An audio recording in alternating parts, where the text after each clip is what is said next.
থামেন থামেন দুলা ভাই, আগে ভেতরে যাওয়া যাবে না। এ দেখেন সামনে কাঁচি আছে, ফিতি রাখে এটি। ভদ্রলোকের মতন 2000 টাকা দিয়ে ভিতরে আসুন। ফিটি কাটলে 2000 টাকা লাগবে। হ্যাঁ লাগবে। কাছে কে চললে?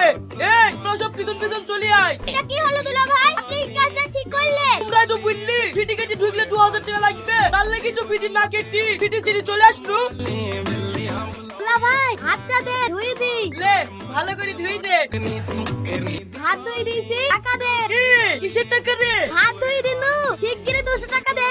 এই চুরা টাকা গাছের পাতা নাকি? কাজুকে ছিঁড়ে ছিঁড়ে দেবো। তুই হাত না ধুই দিলে আমি হাত ধুই খেতে পারতুম না নাকি?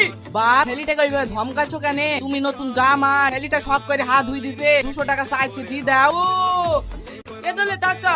আব্বা আপনার হাতটা দেখি। বাপ তুমি কেন আমার হাত ধুয়াইছো? আপনি নতুন শ্বশুর, তাই সব করে হাত ধোয়াচ্ছি। দেন 500 টাকা। কি ছেলে রে?